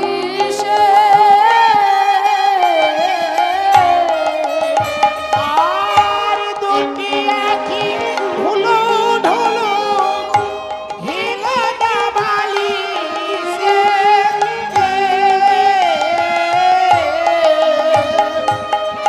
আর দুটি আখি ঢুলো ঢুলো হিলানো বালিশে। আর দুটি আখি ঢুলো ঢুলো মেলিতা নয়ন দুটি আখি ঢুলো ঢুলো দেখতে দুটি আখি ঢুলো ঢুলো হিলানো বালিশে। মেলিতে না রে কাঁচা ঘুমে নয়ন মেলিতে না রে। আচ্ছা ঘুমে নিতে না রে। আমার কাঁচা ঘুমে নয়ন মেলতে পারছে না গোবিন্দ, বারবার ঢুলু ঢুলু আঁখি। হ্যাঁ, অমরে রাধারানী কি করলেন? বাহু পাশারিয়া ধনি বধূ নীল কলে। বাহু পাশারিয়া ধনি বধূ নীল কালে। আরে বিকাল চলে বধূ বদন হারে। প্রভু বদন হারে। রিয়া ধনি বধূ নীল কলে। বাহু পাশারিয়া ধনি বধূ নীল কালে। সুবাসিত বাড়ি আলে বদন মাখালে। আর সুভাষিত বারে আনে বাদন খাইলে। বদন মোছায় তরি নেত্রয়ং চালে। আর বদন মোচায়ে ধনি নেতের অঞ্চলে। যেখানে যে বিগলিত হইয়াছিল রে। আর যেখানে আরে দেবী গলিত হইয়াছিল রে। সাজাইল প্রাণনাথে মনে রয়াবেশ। আর সাজাইল প্রাণনাথে মনের আবে। এবার রাধারানী গোবিন্দকে সাজিয়ে দিলেন, কিন্তু মনে হচ্ছে কোনো একটি বস্তুর অভাবে গোবিন্দের সাজানো পূর্ণ হয়নি। ঠিক সেই সময় কুঞ্জের দ্বার থেকে ঠিক সেই সময় কুঞ্জের দ্বার থেকে ওগো হাসি হাসি এক সখী বাসি দেখাইল। হাসি হাসি এক সখী বাসি দেখাইল। বাসিটি দেখিয়া নগর হরষিত ভেল। বাসিটি পেরিয়া নগর হরষিত ভেল। এই গত রাতে এ রাসে কারা এসেছিল? হাত তোলো। রাসে ছিলে? আচ্ছা, রাসে যখন নৃত্য প্রতিযোগিতা হয়েছিল, যে কৃষ্ণ হেরে গেলে রাধারানী কি কেড়ে নেবে বলেছিল? বাঁশি, চূড়ার বাঁশি নাকি? তাহলে কালকে রাতে তো নাচতে গিয়ে হেরে গিয়েছে, বাঁশি তো এখন সখীদের কাছে। আর রাধারানী গোবিন্দকে সাজিয়েছে, মনে হচ্ছে কোনো একটা বস্তুর অভাবে সাজানো হয়নি। অর্থাৎ এটা যদি না থাকে কৃষ্ণ ভালো লাগবে কি? তাহলে হাসতে হাসতে কুঞ্জের দ্বার থেকে এক সখী বাঁশি দেখিয়ে দিল। যে বাঁশি দেখিয়েছে, রাধারানী বললেন, প্রভু যাও, তুই সখীদের কাছ থেকে বাঁশি কেড়ে নাও। আচ্ছা মা, তোমাদের মনে প্রশ্ন হচ্ছে না, বাঁশিটি কৃষ্ণের কাছ থেকে নিয়ে এসে সখীদের কাছ থেকে নিয়ে এসে গোবিন্দকে দিতে পারতো কিনা রাধারানী? পারতো কিনা বলো? পারতো? তাহলে দিল না কেন? সখীদের কেন পাঠিয়ে দিলেন? একজন পুরুষ মানুষ তাকে পাঠিয়ে দিল একজন মেয়ে মানুষের কাছে, বুঝতে পারছো? কারণ সখী বিনা এই লীলা পুষ্টি নাহি হয়, সখী লীলা বিস্তারিয়া সখী আস্বাদয়। কেন বলো তো? রাধা কৃষ্ণ হচ্ছে কৃষ্ণ প্রেম কল্পলতা, আর সখীগণ হচ্ছে পল্লব পুষ্প পাতা। তাহলে সখী ছাড়া এই লীলা পুষ্ট হবে না, ওই জন্যে সখীদের পাঠিয়ে দিলেন। এবার সখীরা গিয়ে কি করলেন? রাধারানীকে আগো কৃষ্ণ কৃষ্ণ ছুটে গিয়ে সখীদের জড়ি ধরলেন। যে জড়ি ধরলেন, অমনি জড়ি ধরে বলছে ললিতা, আর রাধারানী ইঙ্গিত করলেন, ও ললিতা ওই বাঁশিটি কাঁচুলির মধ্যে লুকায়িত কর, মানে কাঁচুলিতে লুকাতে বললেন। আর কৃষ্ণ ললিতাকে জড়ি ধরে বলছে, ললিতা আমার বাঁশি দাও, বাঁশি দাও, আমারে বাসি দাও, বাসি দাও, সারা নিশি বাঁশি উপবাসী, বাঁশি দাও, বাঁশি দাও, আরে সারা নিশি বাসি উপবাসী, রাধা নাম করে নাই গো, সারা নিশি উপবাসী, আমি করে নাই গো, সারা নিশি উপবাসী, আমি করে নাই গো, সারা নিশি উপবাসী, আমি করে নাই গো। বাসি দাও, বাসি দাও। আচ্ছা, এইবার ললিতা অবসঙ্গিনী হয়ে পড়লেন। অলক্ষ্যে বাঁশিটি বিশাখাকে দান করলেন, গোবিন্দ বিশাখাকে জড়ি ধরলেন। এইভাবে সব সখীরা বাঁশি নিল, গোবিন্দ সবাইকে জড়ি ধরলো। অবশেষে রাধারানী নিয়ে এসে গোবিন্দকে বাঁশি দিল। গোবিন্দ সাজানো পূর্ণ হলো, আর এইদিকে রাধারানীকে গোবিন্দ আমার সাজিয়ে দিচ্ছে। হ্যাঁ, হরি নিজ আচরে রায় মুখ মোছয়, হরি নিজ আচারে রায় মুখ মোছয়ে, কুমকুমে কনপন মাঝে, কুমকুমে কুমকুম বাজে, অলকা তিলক দিয়া সিথি বানাওলো, অলকা তিলক দিয়া সিটি বানাওলো, চিকুরে কবরি কোন আরে করে মরণ করে কাজে। আচ্ছা আমা, তোমরা অলকা তিলক বোঝো কি? অলকা বোঝো? বোঝো না? তোমাদের সবাইকে একদিন করে সাজিয়েছিল, কোন দিন বলো তো? কি আর একদিন সাজতে হবে শেষের দিনে, তার নাম হচ্ছে অলকা। অলকা তিলক দিয়ে সিথি বানা হলো চিকুরি বড় বড় সাজি। আবার সিন্দুর দেওয়াল শীতে, সিন্দুর দেওয়াল শীতে, সিন্দুর দেওয়াল শীতে, সিন্দুর দেওয়াল শীতে, কত যত্ন করি উরু পরে লেখই, আরে কত না যতন করি উর পরে বসালো, চিত্র কোপাতে। পরদাসে। গোবিন্দ রাধারানীকে কি করে সাজাচ্ছে? কোথায় বসে সাজাচ্ছে? সাজায় রে বাম উরে বাসায়, সাজায় বানুরে বাসায়, সাজায় রে বাম উরে বাসায়, আরে সাজায় বানুরে বাসায়, আল্লাহ দিনের সার প্রেম, প্রেমে সার ভাব, ভাবের পারমা কাষ্ঠা নাম মহাভাব। সেই মহাভাব সারাবিনী রাধা ঠাকুরানে, সর্বগুণ খনি কৃষ্ণ কান্তা শিরোমণিকে বাম উরে বাসায়, সাজায় বানুরে বাসায়, মহাভাব সারবিনীকে বাম উরে বাসায়, সাবিন বানুরে বাসায়, রাজহংসী মহারানীকে বাম উরে বাসায়, আরে রাধংসী সরবি বানুরে বাসায়, ভাবায় রে বাম উরে বাসায়। আরে সাজায় বানুরে বাসায়। রাধারানীকে সাজিয়ে দিল। এবার রাধারানীর চরণে আলতা পরিয়ে দিল। আলতা পরানোর সময় কৃষ্ণ দাসখত লিখে দিল, আর বলল, রাধে গো, ঘরে গিয়ে যদি দাসের কথা মনে পড়ে, একবার চেয়ে দেখো তোমার চরণ তলে, এ দাস বিকাল তোমার ওই চরণে, বিকাল তোমার ওই চরণে, এ দাস বিকাল তোমার ওই চরণে, দাস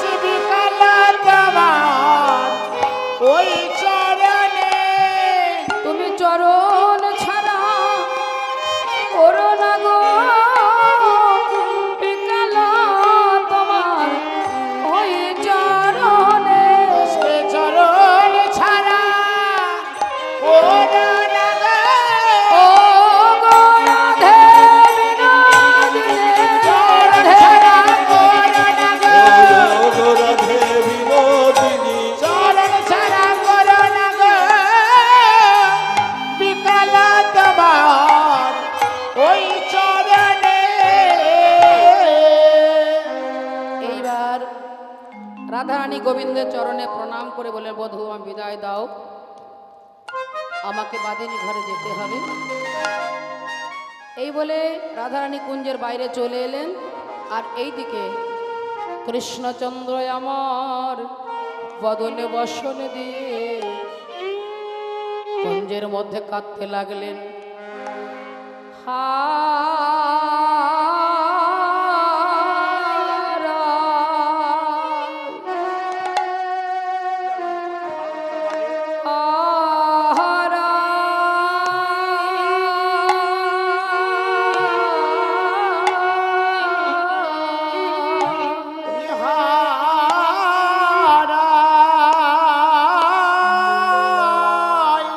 রাধে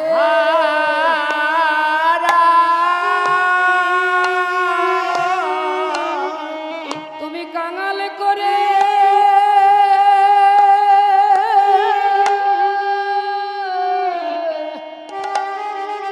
যেও না গো।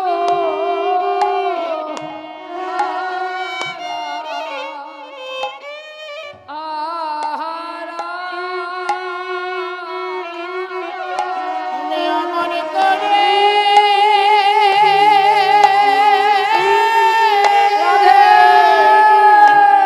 যেও না গো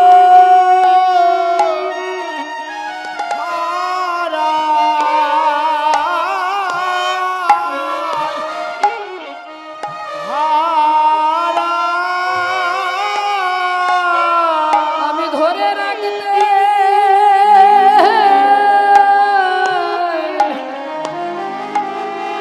পারলাম না গো।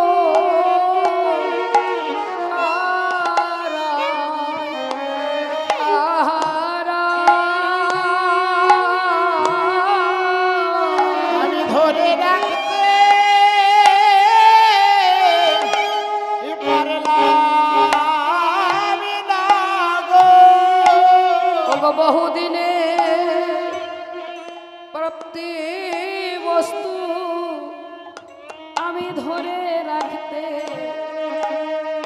পারলাম না গো। আমি বহু দিনে পাপিতি বস্তু আমি ধরে রাখিতে পারলাম না গো। ওই আমি না জানি কোন অপরাধে আমি ধরে রাখতে পারলাম না গো। না জানি কোন অপরাধে ধরে রাখতে পারলাম না গো। জন্মের অপরাধে ধরে রাখতে পারলাম না গো।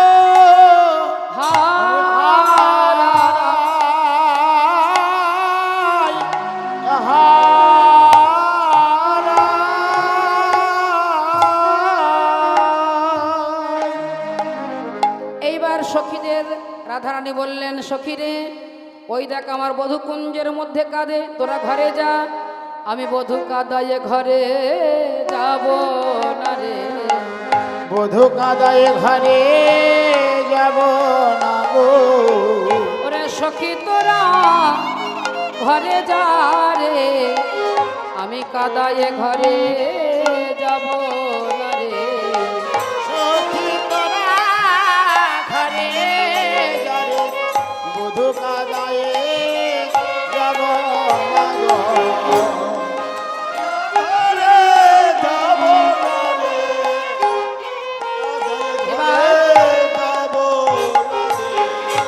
সখী তোরা ঘরে যা, আমি বধূ কাঁদিয়ে ঘরে যাব না।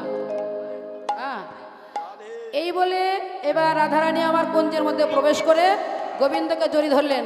ওরে না কাঁদো বধূ, না যাইব ঘরে। আরে নকদ বধূ, না যাইব ঘরে। সতত রহিব আমি কানন মাধারে। রইব আমি কানন মাঝারে। এইভাবে রাধারানী আমার গোবিন্দকে জড়ি ধরে বললেন, বধূ তুমি অমন করে কেঁদো না, আমি তোমার সঙ্গে বনে থাকবো, একটি মিলন গান গাইবো, তারপরে আমি রাধা গোবিন্দ আগো গৌর করে দেব, একটু মিলন গান গাইব। রাধারানী গোবিন্দের বামে যাই না বসলেন, সখীরা মিলে গান করতে লাগলেন। আমাদের রাই দাঁড়ালো রে শ্যামেরি বামে, দোহে দোহার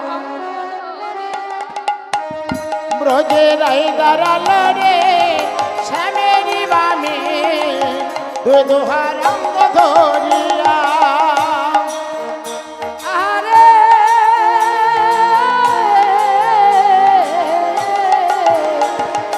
অষ্ট সখী নৃত্য করে চৌদিকে ঘেরিয়া, শ্যামঙ্গে দিচ্ছে চন্দন ছিটাইয়া ছিটাইয়া। ব্রজে রাই দাঁড়াল রে শ্যামেরি বামে, দুই দুহার অঙ্গ ধরিয়া, অঙ্গ ধরিয়া রাই দাঁড়াল। দাঁড়ালো রে শ্যামেরি বামে, দাঁড়ালো যুগল হইয়া। স্বামীর মাথায় মোহর চূড়া, রায়ের মাথায় বেনি, চূড়া করে ঝলমল ঝলমল বেনি ধরে ফণি। ব্রজে রাই দাঁড়াল রে শ্যামেরি বামে, দুই দুহার অঙ্গ ধরিয়া। আরে ময়ূর বলে ও ময়ূরী আইসো তারা করি, রাধা কৃষ্ণের যুগল মিলন দেখো নয়ন ভরে। ব্রজে রাই দাঁড়াল রে শ্যামেরি বামে, দুই দুহার অঙ্গ ধরিয়া।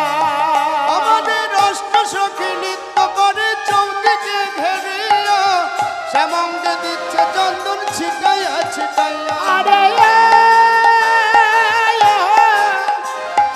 অষ্ট সখী নৃত্য করে চৌদিকে ঘেরিয়া, শ্যামঙ্গে দিচ্ছেন চন্দন ছিটায়া ছিটায়া। ব্রজে আরে পদ্মের পাতায় পাতায় দিচ্ছে করতালি, জ্ঞান দাসে মানে রাঙা চরণ মাধুরী। ব্রজে রাই দাঁড়াল রে শ্যামেরি বামে, দুই দুহার অঙ্গ ধরিয়া। আমাদের রাই দাঁড়ালো রে শ্যামেরি বামে, দুহু দুহার অঙ্গ ধরিয়া, অঙ্গ ধরিয়া। রাই দাঁড়াল রে শ্যামেরি বামে, দুই দুহার অঙ্গ ধরিয়া, অঙ্গ ধরিয়া। এইভাবে রাধে। রাধাশ্যাম যুগল হয়ে দাঁড়ালো, যে দাঁড়ালো হরে হরে রাম হরে রাম, রাম রাম হরে হরে। হরে কৃষ্ণ কৃষ্ণ কৃষ্ণ হরে হরে। সবাই বলুন, যে হরে বলবেন ধন্য রাম হবে। হরে রাম, রাম রাম হরে হরে। হরে কৃষ্ণ কৃষ্ণ কৃষ্ণ হরে হরে, হরে রাম রাম রাম হরে হরে। হরে কৃষ্ণ কৃষ্ণ কৃষ্ণ হরে হরে, হরে রাম রাম রাম রাম হরে হরে। নিতাই গৌর হরি